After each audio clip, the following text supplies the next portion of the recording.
Unaendelea kuitazama Dira ya Magwiji. Kumbuka pia unaweza kujiunga nasi kupitia mitandao yetu yote ya kijamii @KBC Channel 1 na pia vile @Jamila Mbugwa na @Wanjiru Mbugwa. Naam, huku maelfu ya wanafunzi wa gredi ya 10 kote nchini wakiripoti katika shule za sekondari ya juu, wanafunzi wengi werevu wanaotoka katika familia maskini wanakabiliwa na hali ya sintofahamu baada ya kushindwa kujiunga na shule kutokana na ukosefu wa karo na mahitaji ya msingi ya shule, hali ambayo imesababisha wito mpya kutolewa kwa wahisani na wadau wa elimu ili kuwasaidia wanafunzi hao.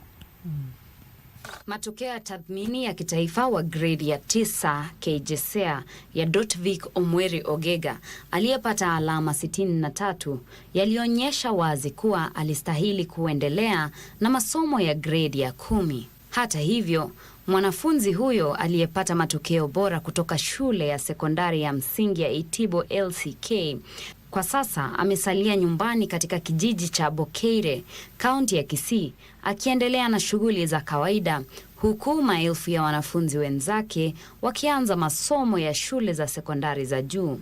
Licha ya kupata nafasi ya kujiunga na shule ya Maseno, huenda Omweri akakosa kuendelea na elimu yake kutokana na ukosefu wa karo na mahitaji ya msingi ya shule. Wakati nilikuwa nasoma nikapata alama 63 points. Ndio nikachaguliwa kwenda shule ya Maseno School.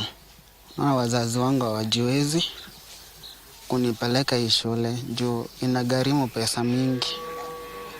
Na ndoto yangu ilikuwa niende Maseno School. Hadi pati ambayo nilikuwa nimechagua ni social science. Mamake Sofia Kemunto sasa anaomba msaada kutoka kwa wahisani ili kumwezesha mwanawe kuendelea na masomo. Sina jinsi ya kumpeleka shule, alitwa Maseno, ako na point 63. Nimepitia mangumu kumsomesha, sasa ninaomba tu nisaidiwe mtu taende shule. Mahali ndoto yake ilikuwa. Nimemwambia nimpeleka hata Roko yenye nitaweza, lakini sina. So ningependa tu mtu yeyote ambaye anaona hii aweze kunisaidia. Hali sawia inashuhudiwa katika kaunti ndogo ya Mumias Magharibi, ambako mwanafunzi mwingine wa gredi ya 10 anaomba msaada baada ya kutelekezwa shuleni na babake kutokana na kushindwa kulipa karo ya shule. Michael Okumu Munyendo aliyekuwa akisoma katika shule ya sekondari ya msingi ya Buchifi alipata alama 55 katika mtihani wa KJSEA na kufuzu kujiunga na shule ya sekondari ya wavulana ya St. Ignatius Mukumu. Nilipita na point 55 na nikaitwa kwa shule ya St. Ignatius Mukumu Boys, na nilikuwa natamani kusoma ili nikuwe lawyer. Na babangu ana namna, anauza tu mkombra ndio tupate venye tunakula. Tafadhali naomba mnisaidie.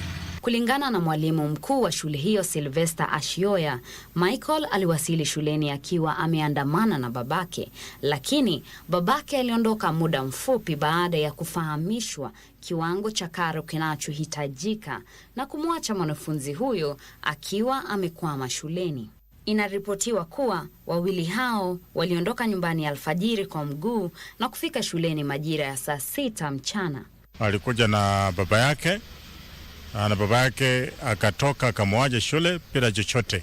Bila nipata hiyo report, nikaangalia mahali kijana kulala, na inakaa kama kijana anahitaji sana usaidizi ndio asome apate chenye anatarajia kupata maishani. Tulitoka nyumbani saa 11, tukatembea na mguu mpaka St. Ignatius Mukumu, tukafika saa 6.